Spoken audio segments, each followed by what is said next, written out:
Olá, muito boa tarde. Mais uma vez estamos aqui reunidos para o estudo do Livro dos Espíritos. Hoje vamos para o episódio 105. Mas antes quero pedir ao nosso Mestre Jesus, nosso guia maior, nosso guia espiritual, para que tenhamos neste momento paz, amor, discernimento, no estudo que vamos ter deste Livro dos Espíritos. Quero pedir também aos nossos guias, aos meus guia, aos vossos guias que vão ouvir e a todos os nossos amigos espirituais, para que o entendimento seja comum, para que todos possamos compreender da melhor forma esta obra de Allan Kardec, escrita em 1860. Que a paz esteja connosco e Jesus sempre no nosso caminho. Que assim seja. Vamos então iniciar este episódio 105. Relembro que no episódio 104 ficámos na pergunta 813. Estamos lendo a terceira parte das Leis Morais, capítulo 9 da Lei de Igualdade, e estamos sob o tema As Provas de Riqueza e de Miséria. Pergunta 814 de Allan Kardec. Porque Deus a uns concedeu as riquezas e o poder e a outros a miséria? E o Espírito da Verdade responde: para experimentá-los de modo diferente. Além disso, como sabeis, essas provas foram escolhidas pelos próprios espíritos, que nelas, entretanto, sucumbem com frequência. Então, aqui nesta pergunta 814, falamos sobre o tema com base da pergunta do Allan Kardec, riqueza e miséria, não é? Mas a resposta do Espírito da Verdade é muito direta, muito profunda, e eu penso que todos nós compreendemos. Mas eu vou tentar explicar por outra forma. Deus testa aos seus filhos de formas diferentes, de várias maneiras. A uns dá a riqueza, que para muitos espíritos em muitas transmissões, digamos, através da mediunidade, nos dão a conhecer que esta será uma das provas mais difíceis de se ter na Terra ou no mundo de provas e expiações, que é a prova da riqueza. E, consequente a isso, dá riqueza, dá poderes a uns, a outros dá a miséria, e junto a ela a escravidão de todas as ordens. Quem não compreende as leis como a reencarnação, as pessoas acham que Jesus é injusto, ou então, para não ofendê-lo, fala sem conhecimento de causa que o Senhor sabe o que faz. Todas estas duas versões do facto são incorretas e não têm qualquer tipo de sabedoria. É que se nós, como conhecemos e como estudamos a reencarnação e o progresso dos espíritos, notar-se-á que o rico de hoje pode ser o pobre de amanhã, e o pobre de hoje pode ser o rico de amanhã. É que, se nós refletirmos um pouco, a riqueza e a miséria são extremos da vida. Extremos esses são mutáveis. O que eu quero dizer é que um pode ocupar o lugar do outro de uma forma futura. Em muitos casos, essas provas de riqueza e de miséria, elas são escolhidas por próprios espíritos, por sentirem necessidade do aprendizado. Como sabeis, nós fazemos uma programação da reencarnação que vamos fazer. Ou seja, vamos fazer juntamente com espíritos superiores, que nos vão dar dicas como nós devemos fazer. E se temos condições para as fazer. Porque não é chegar e fazemos. Não. Temos esse acompanhamento. A reencarnação não é uma coisa... Agora vou reencarnar, já estou cansado de estar no mundo espiritual. Não funciona assim. Todos sabemos, mas... Enfim. no fundo, ninguém quer ser culpado por nada que aconteça. Tudo foi feito para a elevação das almas, para o despertar dos dons enraizados nos nossos corações. A evolução das almas é diferente, mas elas são todas iguais na sua origem. Se nós repararmos os corpos, comparemos o corpo do rico do pobre, do ignorante do estadista. Eles têm as mesmas formas, a mesma composição, os mesmos órgãos, respiram o mesmo ar, bebem da mesma água e vivem se aquecendo com o mesmo sol e andando sobre a mesma terra. Ainda mais, todos têm como pai o mesmo Deus. Então quais são as diferenças? É que as diferenças são ilusórias. As diferenças são algo que é breve, que o tempo desmancha quando achar conveniente. Aos ricos nós podemos dizer que usem o bem nas suas riquezas e não deixem que o orgulho e o egoísmo comandem as suas faculdades de pensar e sentir. É o que muitos erram. Muitos que fazem esta prova de riqueza erram por isto. Porque põem à frente de tudo o orgulho e o egoísmo. Ou seja, os ricos devem pensar naqueles que estão ao seu lado, irmãos que estão ao seu lado, e que vivem na miséria, pedindo sempre a Deus que os inspirem para não acumularem riquezas, para que não sirvam para riquezas que não sirvam para o bem-estar coletivo.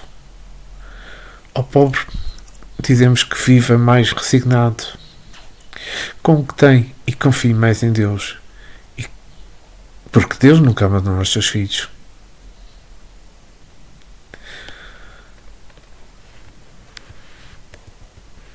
Fechamos, por exemplo, o que restou Lucas, no capítulo 14, versículo 9.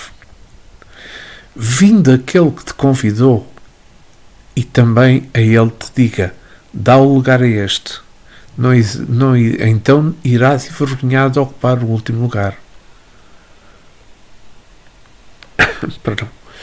É que quem não faz o seu dever de forma correta, volta a fazê-lo. E com o aprendizado, uma forma de aprender completamente diferente. E quem reencarna como rico, embercedor, e não sabe desempenhar o seu papel, a reencarnação pode levar para o último lugar da escala das provas, até aprender o seguinte: a humildade e o amor. A doutrina dos espíritos, pelos processos mediúnicos, tanto deixa bem visível que, tanto para o rico como para o pobre, as suas tarefas diferentes, porém, com os mesmos objetivos. A função da reencarnação é despertar os valores espirituais e morais das criaturas, levando-os aqui, levando-os ali, por ação das leis naturais criadas por Deus. Pensemos nisto, estudemos e trabalhemos honestamente, para que as inspirações dos céus jamais nos faltem. E vamos continuar com a pergunta 815. Allan Kardec questiona: qual das duas provas é mais terrível para o homem? A da desgraça ou da riqueza? E o Espírito da Verdade responde: são tanto uma quanto outra. A miséria provoca as queixas contra a providência, a riqueza incita a todos os excessos. Aqui é um pouco aquilo que eu disse há bocado, porque estas provas são sempre muito, muito, muito complicadas, e Kardec até utiliza a palavra: qual das duas provas é mais terrível para o homem? Então vejamos qual é a mais terrível. Não existem provas que são piores nem melhores, não é? Elas são paralelas à necessidade de cada um de nós. Como diz o Evangelho de Nosso Senhor Jesus Cristo, Deus não põe fardo pesado em ombros frágeis. A cruz que se carrega na vida foi estruturada, foi medida, pesada. Foi o que eu disse há bocado: a reencarnação foi programada. Nada foi deixado ao acaso. depois, claro, temos o livre-arbítrio e por vezes aí escorregamos. Mas para que se possa caminhar com coragem, tudo isto foi programado. As reclamações são mostras que o espírito ainda é fraco, que ainda não recolheu a experiência necessária nas lutas terrenas. As mensagens do mundo espiritual que descem constantemente para todos nós mostram os deveres de cada criatura ante os compromissos assumidos. Na nossa consciência se encontra o registro do que nós comprometemos com Deus. E Ele, o soberano Senhor, conhece e tem paciência para nós, que somos os seus filhos. Mas Ele não retira dos seus caminhos os professores que possam educar e instruir. Tanto a riqueza como a pobreza têm o mesmo peso, em se somando as suas dificuldades e a força de corrigir as criaturas. Uns lamentam, outros prezam as oportunidades valiosas que têm. Mas não se esqueçam, meus amigos, que essas oportunidades valiosas que nós temos para melhorarmos, mais tarde poderemos reconhecê-las. Mas também mais tarde, poderemos como que amargurarmos depois, quando chegamos ao plano espiritual. No entanto, não se pode dizer que o pobre é o bem-aventurado. Isso depende do seu comportamento da vida, como da prova da miséria. Não se pode dizer que é o rico que goza de bem-estar, que Deus premiou com os seus bens terrenos. A verdade é que não existe uma prova que é mais terrível do que a outra. Todos estão na mesma faixa de provas e podem ou não sair-se delas, dependendo do grau já alcançado na escala de evolução espiritual. Não devemos julgar, mas podemos analisar em silêncio e tirar dessas lições experiências para o nosso caminho. Se faremos muito mais, se já conhecemos as leis de Deus e não vivemos de acordo com elas, se o Evangelho de Jesus já está nas nossas mãos e se já está na nossa consciência, sobretudo na nossa consciência, porque nas nossas mãos pode estar, doismente que nós não estudemos, pelo menos tempo a tempo não lemos e meditamos sobre aquilo que estamos a ler, para compreender melhor o Evangelho de Jesus. Mas nós não podemos perder a oportunidade de vivê-lo. Pelo menos de começar a viver o Evangelho de Jesus, o Jesus vivo, não é o Jesus na cruz, é o Jesus vivo. Eu volto a falar aqui de Lucas, no capítulo 12, versículo 47. Aquele servo, porém, que conheceu a vontade do seu Senhor e não se aprontou, nem fez conforme a sua vontade, será punido com muitos açoites. Ora bem, o que é que isto realmente quer dizer? Aquele servo, porque o conhecer é muito bom, mas é o que eu acho que nós, por exemplo, que estudamos o Espiritismo há muitos anos, eu já há mais de 20 anos que estudo o Espiritismo, e é que o conhecer é bom, mas o conhecer traz para nós responsabilidades maiores. E porquê? Porque conhecendo e nos fazendo esquecidos, seremos açoitados pelas provas. Estão a entender onde quer chegar? Qual o boi que sai do seu carreiro? Quem trata do boi sabe corrigi-lo, e a lei do condicionamento faz lembrar aquele animal. Quando pensar em se afastar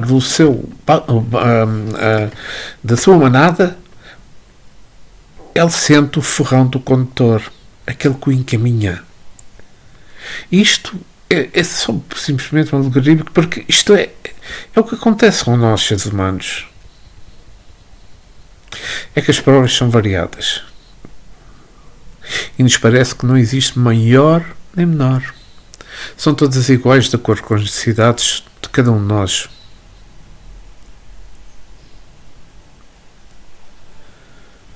Se a miséria provoca queixas, as riquezas impulsionam para os excessos de todas as ordens. pelo orgulho e pelo egoísmo. O pobre geralmente tem o desejo de ser rico. E o rico, quando no mundo espiritual, deseja ser pobre no seu regresso para o mundo físico. Então, fechamos. Quais dos dois estará certo? Pois é que são lições diferentes. São diplomas necessários aos homens, que somente o recebem pelo processo das vidas sucessivas. Esta é a lei divina. E vamos à pergunta 816. Estando rico, sujeito a maiores tentações, também não dispõe, por outro lado, de mais meios para fazer o bem? Pergunta Allan Kardec. E o Espírito da Verdade responde: mas é justamente o que nem sempre faz. Torna-se egoísta, orgulhoso e saciável. Com a riqueza, as suas necessidades aumentam e ele nunca julga possuir o bastante para si unicamente. Kardec faz um comentário a esta pergunta 816, que eu passo a ler. A alta posição do homem neste mundo e o ter autoridade sobre os seus semelhantes são provas tão grandes e tão escorregadias como a desgraça. Por quanto mais rico e poderoso ele, tanto mais obrigações tem de cumprir e tanto mais abundantes são os meios que dispõe para fazer o bem e o mal. Deus experimenta o pobre pela resignação e o rico pelo emprego que dá aos seus bens e ao seu poder. A riqueza e o poder fazem nascer todas as paixões que nos prendem à matéria e nos afastam da perfeição espiritual. Por isso foi que Jesus disse: em verdade vos digo, que mais fácil é passar um camelo por um fundo de agulha do que entrar um rico nos reinos dos céus. Pois aqui Kardec diz tudo, mas eu vou só simplesmente fazer aqui um curto comentário, porque aqui falamos sobre o rico e a caridade nesta pergunta 816. É que o rico certamente tem melhores oportunidades de prestar serviço ao próximo, claro, de fazer mais caridade para que se possa praticar mais caridade, que é aquela oportunidade ao pobre a ganhar o seu sustento para viver feliz com a sua família. No entanto, é o que não faz a maior parte dos ricos, não fazem isso. Uns são obrigados a fazê-lo porque depende do trabalho daqueles e não multiplicam os seus bens sem os braços chamados miseráveis, não é? Com a riqueza e as necessidades materiais crescem também e muito essas necessidades materiais.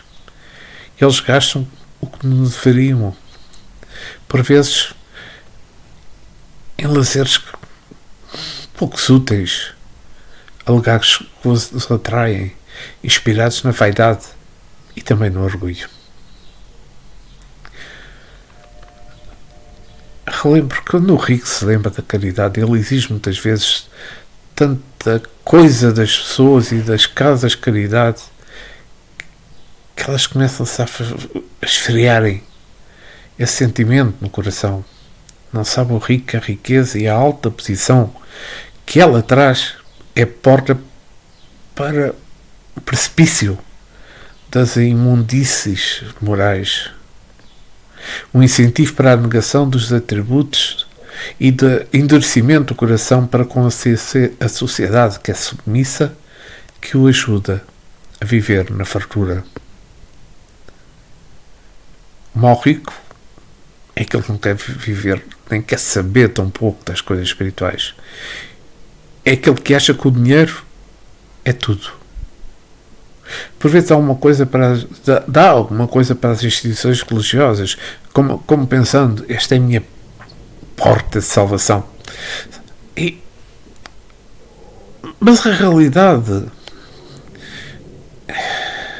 é que não compreende que esse meio assim, não é esse meio que se salva, e sim pela caridade que não desfigura o amor. Somente ele sabe se aplicar como que uma autodisciplina interior. Reformar os velhos sentimentos, as paixões inferiores. Quando apagar o orgulho. Quando apagar o egoísmo. Quando a renúncia atingir o seu coração de modo a levá-lo a administrar seus bens sem ser apegados a eles. Esta é que é a verdadeira realidade.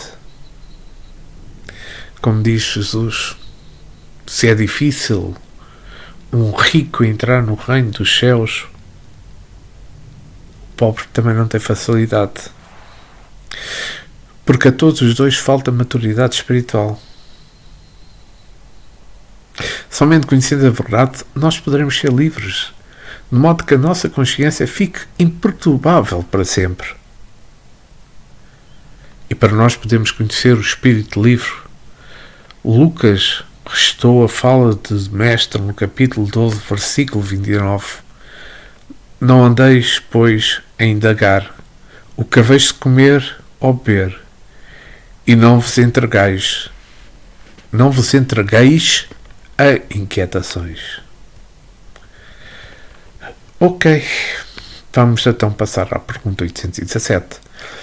Continuamos o capítulo 9 da Lei de Igualdade e agora vamos falar igualdade dos direitos do homem e da mulher. A pergunta 817 de Allan Kardec é a seguinte: são iguais perante Deus o homem e a mulher e têm os mesmos direitos? Pergunta Allan Kardec. E o Espírito da Verdade responde: não outorgou Deus a ambos a inteligência do bem e do mal e a faculdade de progredir? Ora, que pergunta tão direta. Aqui está a resposta que Allan Kardec faz. Aqui está dado de uma forma tão profunda, tão direta, que isto é que aqui, nesta pergunta 817, Livro dos Espíritos, falamos de o homem e a mulher. É que no nosso conceito, digamos, são duas formas diferentes, mas com o mesmo objetivo de vida. E todas, as duas, o homem e a mulher, exercitam-se na busca da liberdade espiritual. Ninguém foi criado para ser preso, mas subordinado à lei que dirige a todos em sequência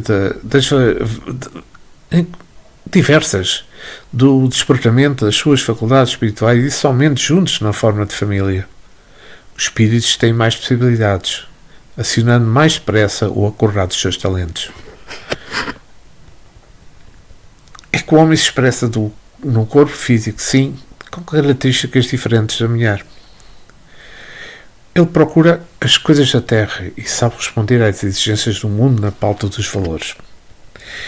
E neste trabalho recolhe como que experiências valiosas, porque no fundo em todas elas vibra a lei divina do amor, que veste outras roupagens por existir diversas modalidades de se educar. O homem, no curso das suas existências, passa a indagar a si mesmo, usando a razão, qual é o melhor caminho a seguir. Empenhado na especulação, acaba encontrando as advertências com ajuda e descobrindo a verdade que o liberta. O tempo é seu amigo, inseparável, que age até quando for preciso. Quando atinge a sua iluminação interior, desaparece o próprio tempo. Não se fala mais em espaço, nem mesmo de leis. A educação existe por causa da ignorância. Se esta cessar, então aquela não será mais necessária. A mulher tem uma razão de ser na vida do homem, sem a qual a vida do seu companheiro se tornaria vazia, e impulsos para a busca da verdade. Deus nunca erra nos seus objetivos.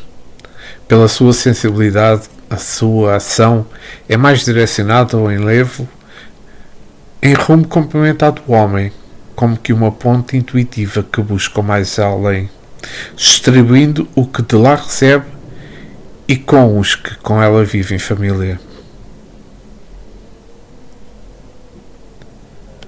Os direitos da mulher e dos homens são iguais, mesmo na diversificação dos seus ideais. Não há diferenças de valores nos espíritos.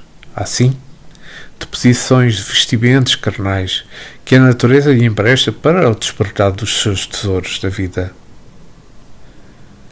As mulheres sofreram muito em épocas recuadas pela ignorância humana, mas como nada se perde, elas recolhem valores maiores que devem se expressar no futuro ao comandar e direcionarem pelos seus próprios valores os altos postos que lhe foram tomados, invalidados pela força.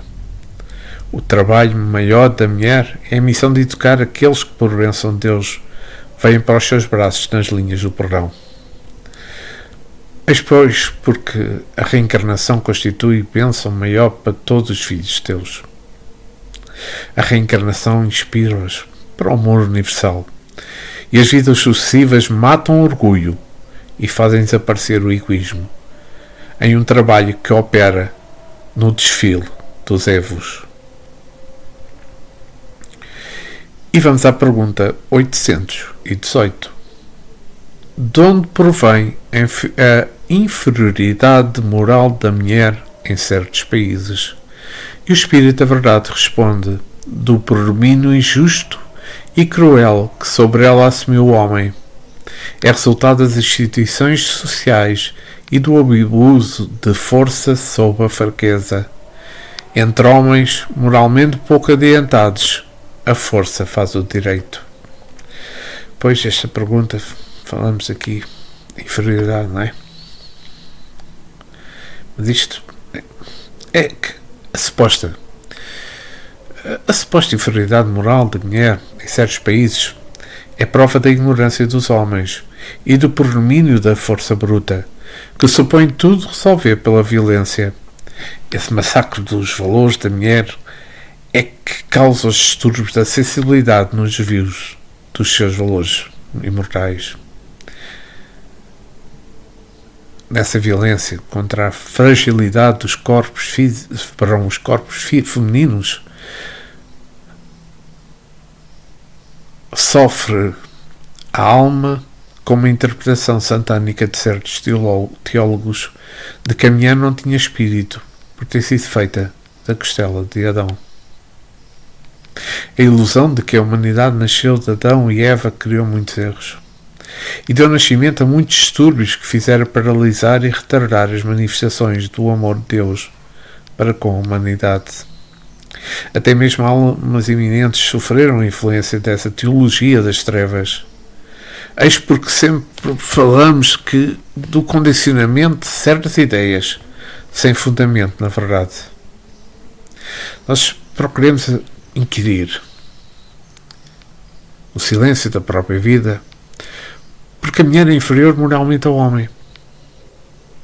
Esse preconceito escapa ao raciocínio, ao bom senso, à bondade de Deus e à razão. Esta desvalorização dos valores femininos não tem sentido. O Livro dos Espíritos nos mostra que, na sua beleza espiritual, todas as leis e a igualdade da criação do homem e da mulher, nas suas operações diversas, mas com os mesmos direitos e deveres perante Deus. É que o espírito não tem sexo. Os corpos que ele usa nas vidas sucessivas têm diferenças uns dos outros para que se tornem complementares às suas necessidades. A crueldade do homem no seu primitivismo é que faz marginalizar a mulher para que pudesse crescer o seu poder como o rei da criação. Mas como as leis naturais são imutáveis, a lei da justiça é a mesma e o será sempre, em todas as épocas da humanidade. Os próprios homens é que deverão, por maturidade, conhecer as coisas de Deus. A mulher terá a sua glória se perder alguma liberdade no mundo, ganhando a sua paz de consciência. Gerou em si forças de sustentação e domínio, de ser útil às gerações, como mãe. A mulher perdeu na realidade, nada perdeu. Aquilo que aparentemente perdeu na realidade, nada perdeu na área da eternidade. Muitas estão ocupando corpos masculinos para mostrar aos homens como se deve amar, pedindo e trabalhando para a igualdade de direitos em todas as atividades que possam alcançar. O Espiritismo vem remover todas essas ideias de inferioridade entre a mulher e o homem, insuflar no coração do mesmo o perdão. É que se os ignorantes desejam ficar na Terra, então fiquem. Podem ficar até surgir maturidade, mas com a consciência pesada temem perder o que eles mesmos destruíram com a prepotência. João, no capítulo 7, versículo 34, mostra o que pode acontecer e que já ocorreu com muitos num plano espiritual. Haveis de procurar-me e não me achareis. Também onde eu estou, vós não podereis ir. Mas, entretanto, veio a misericórdia de Deus, que é sempre Pai, e dando a nós a oportunidade para desenvolvimento dos poderes espirituais, de modo a que esses espíritos entrem em êxtase e por um pouco possam encontrar aqueles que foram desprezados, agredidos, maltratados, até que se suavize o fardo de perdão e fique leve o jugo. O sofrimento de uns desenvolveu-lhes a capacidade de entender mais a vida, e os que agrediram embrutecem suas possibilidades de se libertarem no campo do espírito. Entretanto, para a bênção da possibilidade de intercâmbio entre os dois mundos, possibilitou-se às criaturas o conhecimento das leis, tornando-as livres de pequenos e velhos preconceitos humanos, pequenos, por vezes grandes, e alegrando-as na alegria divina ante o Cristo, no centro da consciência. Continuamos sobre o tema igualdade dos direitos do homem e da mulher. Pergunta 819. Com que fim mais fraca fisicamente do que o homem é a mulher? O Espírito da Verdade responde: para determinar funções especiais, o homem por ser o mais forte, os trabalhos rudes, à mulher os trabalhos leves, a ambos o dever de se ajudarem mutuamente a suportar as provas de uma vida cheia de amargor. Então, nesta pergunta 819, falamos de fragilidade física, não é? Tendo em conta as estruturas físicas, o homem e a mulher certamente não poderiam ser iguais. Não haveria razão de ser, porque cada um tem uma função diferente que se completam na união dos dois. Quando a alma não despertar todas as suas faculdades espirituais, um precisa do outro, e os dois necessitam todos amigos na troca de valores indispensáveis à vida e, ao mesmo tempo, de esquecer o egoísmo. Quando uma criatura dominar todas as suas paixões, sentir um amor puro no coração e amar verdadeiramente, a dependência será somente em relação a Deus. Com os outros companheiros do seu nível, tornar-se-ão um todo, sem contudo lhes dar lugar aos sentimentos, ao egoísmo e ao orgulho. Será aquele espírito que já se unificou com Jesus, sentido permanentemente filho de Deus. A mulher, sendo mais fraca fisicamente, como diz na resposta do Espírito da Verdade, deve cuidar dos trabalhos mais leves, aquele exercício sublimado do lar, enquanto o homem tem estrutura mais grosseira para os trabalhos da sua espécie. Eis aí que um complementa ao outro para a paz e o bem-estar da família. O casamento é a porta pela qual as almas começam a trabalhar e a compreender-se a si mesmo. Nada se pode fazer sozinho aqui na Terra. E mesmo no céu, se agruparem espíritos mas com os mesmos ideais, sim. Assim sendo, não realizarão o grande ideal de servir com mais eficácia. Tudo na natureza podemos notar agrupamentos para melhor servir a função que lhe foi chamada a cooperar, desde os átomos até os mundos. É que a libertação começa no espírito. A libertação cresce nele de maneira que pode chegar às raias inconcebíveis, aos que se movimentam na terra envolvidos na carne. A mulher, atualmente, por motivos de testemunhos a que se deve submeter, está-se envolvendo no trabalho dos homens. E eles, por vezes, no das mulheres, por motivos que eles próprios se conhecem. No entanto, o tempo irá mostrar que essas necessidades irão desaparecer deixando cada um no seu verdadeiro lugar. De quando se troca de veste de homem e mulher, acabam as necessidades de fazer um trabalho um do outro. Quando se tem uma sociedade justa que assiste todos nos mesmos devidos lugares.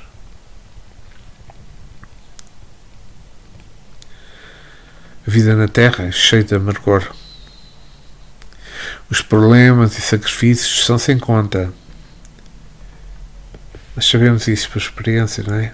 Mas Deus nunca se esquece dos seus filhos, principalmente daqueles exercícios na Terra ou em planetas de provas e expiações, porque estão carregando um corpo físico. O forte e o fraco se complementam para notarem que existe a felicidade depois de inúmeras tempestades. Mas só retificando, quando eu disse daqueles que habitam na Terra, mas eu não falo só na Terra, falo aqueles que habitam nos mundos em corpos físicos, não é só a Terra, não é só um planeta de provas e expiações, todos aqueles que habitam no corpo físico. E vamos à pergunta 820. A fraqueza física da mulher não a coloca naturalmente sob a dependência do homem? Pergunta Allan Kardec. E o Espírito da Verdade responde: Deus a uns deu a força para protegerem o fraco e não para o escravizarem. Ups, aqui estamos a falar de dependência, mas antes vou ler um pequeno comentário de Allan Kardec sobre esta pergunta 820. Deus apropriou a organização de cada ser às funções que lhe cumpre desempenhar, tendo dado à mulher menor força física, deu-lhe ao mesmo tempo maior sensibilidade em relação com a delicadeza das funções maternais e com a fraqueza dos seres confiados dos seus cuidados. Pois aqui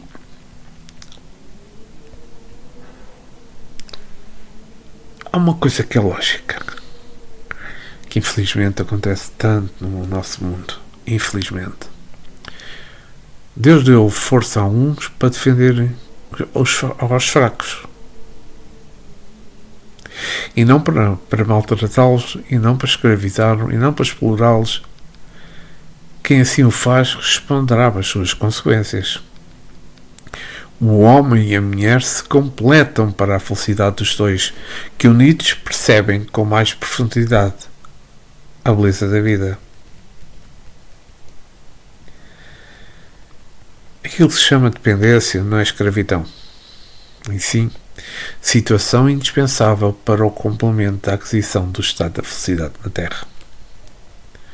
O homem, naquilo que se refere à fortaleza, não é, e não poderemos considerá-lo como bruto ou violento. Ele passa por um estado de vida temporário na regimentação de valores para o equilíbrio da vida diante dos compromissos assumidos. A vida do homem é menos de força física, claro, mas dotou-a de sensibilidade maior. Ou seja, maior sensibilidade que o homem.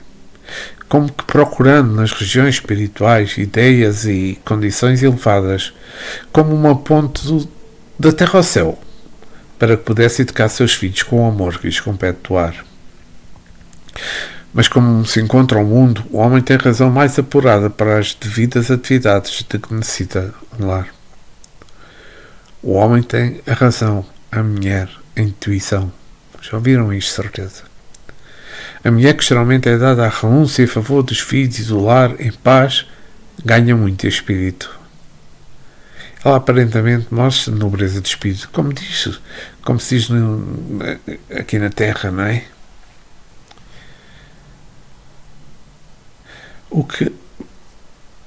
Vejamos aqui uma parte de Mateus, que escreveu no capítulo 5, versículo 3: Bem-aventurados os humildes de espírito, porque deles é o reino dos céus. E também, numa carta de Tiago, no capítulo 1, versículo 12: Bem-aventurado o homem que se porta com perseverança a provação, porque depois de ter sido aprovado, receberá a coroa da vida, a qual o Senhor prometeu aos que ama. Aos que o amam, perdão. Então, o dever do homem é suportar todas as adversidades que o mundo apresenta, ultrapassando-as, vencendo-as, para receber a coroa da vida no mundo dos espíritos. E os dois juntos, novamente, no mundo dos espíritos, são abençoados para novas tarefas, procurando vencer as provas que eliminam os resíduos da velha consciência. É que não existe dependência, no que se refere ao aspecto negativo, quando o indicado para ser dependente ama e serve em nome de Jesus. Deus nos coloca cada um de nós em lugares apropriados para o devido despertar dos valores imortais da vida.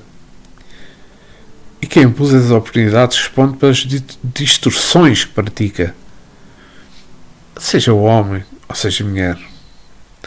Mas Jesus, pela doutrina espírita, veio por misericórdia ensinar as criaturas como proceder ante a sociedade e Deus, limpando os caminhos que devem percorrer e preparar o campo onde foram chamados para servir. A felicidade tem começo no próprio coração, que é a sala de visita da nossa consciência. E vamos à pergunta 821. As funções a que a mulher é destinada pela natureza terão importância tão grande quanto as deferidas ao homem? E o Espírito da Verdade responde: sim, até maior. É ela que lhe dá as primeiras noções da vida. Olha que importante. Aqui, nesta pergunta, estamos a falar de funções da mulher. É a pergunta 821. Pensemos assim: é que as funções da mulher são grandiosas e, por vezes, muito maiores do que a do próprio homem. Pois é ela que gera os filhos na sua intimidade. É ela que os alimenta com o seu amor. A geração de um filho pode-se dizer que é a maravilha das maravilhas.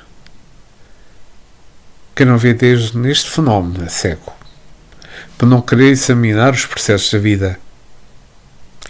Isso é a manifestação da própria divindade dentro dos seres encarnados, que operam nos animais, nas aves, no reino vegetal, e se observarmos nos frutos e nas flores. A função da mulher no lar é divina, mesmo tendo expressão humana. Quando se diz que a mulher é parte fraca, é por força de expressão diante do corpo do homem. É um complexo humano aprimorado que o futuro espera para grandes realizações. Não se quer aqui desprezar o companheiro que ocupa na vida as funções grandiosas também, que é o homem. Cada um no seu lugar, onde Deus põe as criaturas com a co-realização de muitas coisas, procurando sempre a própria paz. Então, pensemos assim: se Deus fez o homem e a mulher, qual é de nós que poderemos menosprezar a vontade do Criador?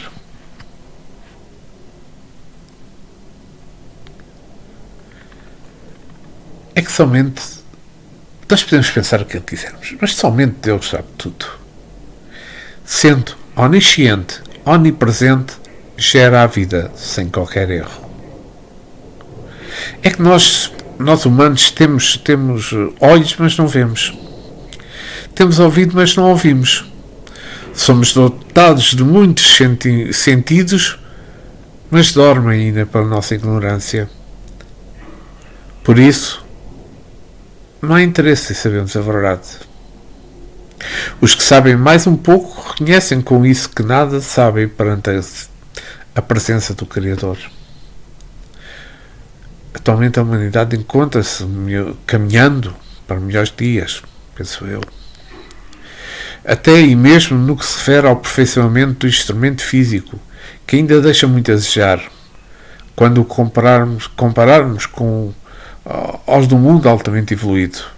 No entanto, o corpo carne na Terra é uma bênção de Deus, instrumento divino para o aperfeiçoamento das almas. João anotou no capítulo 6, versículo 48: Eu sou o pão da vida. Mas que importante que é isto. Eu sou o pão da vida. Mas temos que pensar que para encontrarmos esse pão da vida, como é que iremos o encontrar? Para que não tenhamos mais fome. Somente a reencarnação pode nos despertar para a procura. Quando as provações despertarem as criaturas para tais interesses ainda não acontece. Jesus é o pão da vida. Mas como encontrar Jesus? É claro que é para as vidas sucessivas. Pois por elas recordamos e fixamos na consciência o que a teoria nos ensinou no mundo espiritual.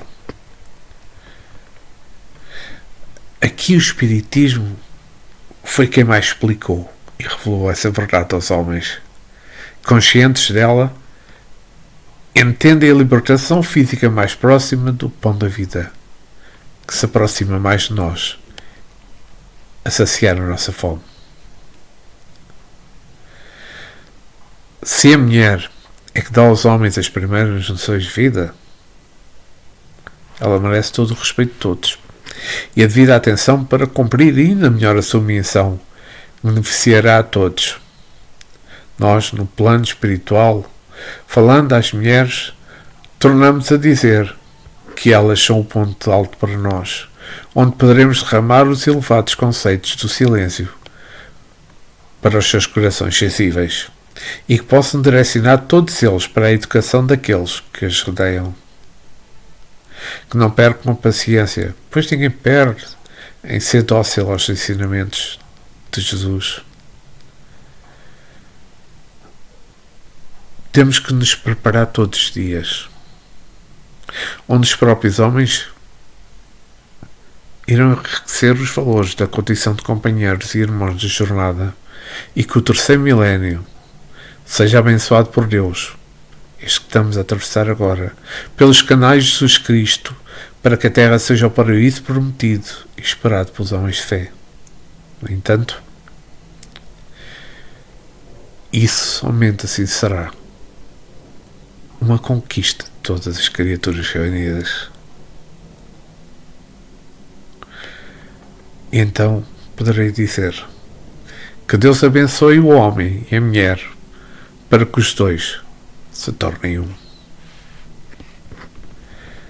E vou ficar por aqui, neste episódio 105. Estamos na Semana Santa. Sexta-feira, hoje é terça-feira, dia 15 de abril de 2025, são 15 horas e 7 minutos em Portugal continental. Sexta-feira é Sexta-feira Santa e domingo é domingo de Páscoa.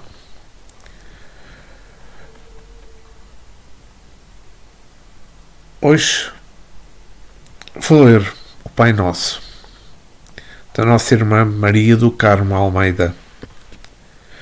O Pai Nosso com o objetivo de união, de igualdade para todos, homens e mulheres, de amor, de discernimento, de paz, e que ela não seja só vivida entre as famílias somente neste período de união, famílias, de ajuntamento de famílias, mas sim todas as semanas do ano, todos os dias de cada mês, todas as horas, todos os minutos, todos os segundos.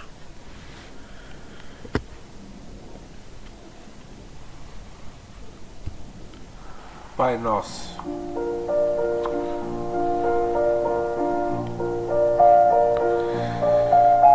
Pai Nosso, que estás em toda a parte, que me acompanhas os meus indecisos passos, que conduído da minha fraqueza me envolves na força poderosa do sol, que me inspira e no manto silencioso da noite em que repouso. Pai, que me segues por todas as ruas que atravesso, às vezes estou triste, às vezes estou perdido, e se mostras o olhar de alguém mais triste e mais só que eu, que me faz ver como no final eu sou feliz.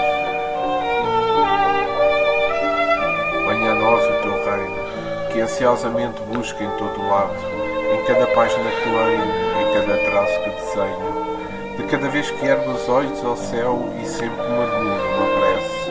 É a tua vontade que eu quero compreender. É a tua vontade imperiosa que procuro entender, mas se não puder compreender tudo o que és, que eu saiba repetir até a última vez que o meu coração bater. Santificado seja o teu nome, porque observa a tua justiça imperante sobre todas as razões do mundo, pela certeza que tenho da tua bondade, contrariando a ignorância dos homens, pela confiança que me ensinas a ter nas tuas leis e pela esperança que me envias a fim de que eu saiba guardar com calma a chegada da felicidade.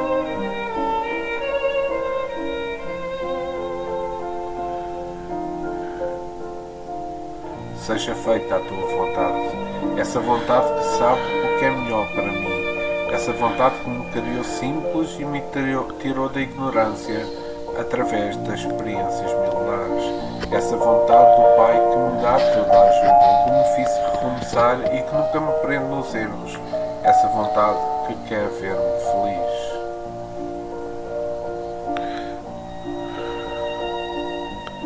O pão nosso de cada dia dai-nos ainda hoje, pão perfumado a rosmaninho, que me recorde a generosidade dos campos, a bondade das searas, a algaria dos frutos. Pão que me leva a reconhecer também que tenho um papel a desempenhar com o meu esforço para o bem comum da humanidade. Pão que alimenta a minha alma, que me dê forças para que eu nunca deixe de trabalhar para todos. Perdoa as nossas ofensas como temos perdoado a quem nos tem ofendido. Sobretudo àqueles que maltratam sem razão, que à minha passagem fazem silêncio e me viram o rosto, num desprezo que me amarga a alma. E nesses dias em que me faço forte para disfarçar a dor com que me cercam, sem que eu saiba porquê, é que melhor entendo que a vida não pode ser uma só e que também eu já me ofendi.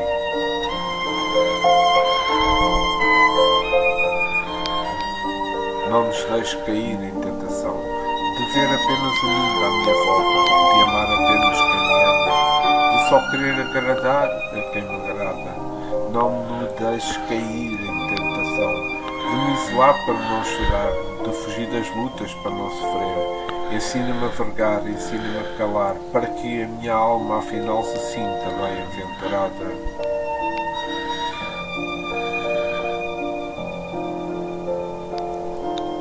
Livrai-nos do mal, que me faz guardar ressentimentos, não conseguindo esquecer os maus momentos, os delícios, as más palavras.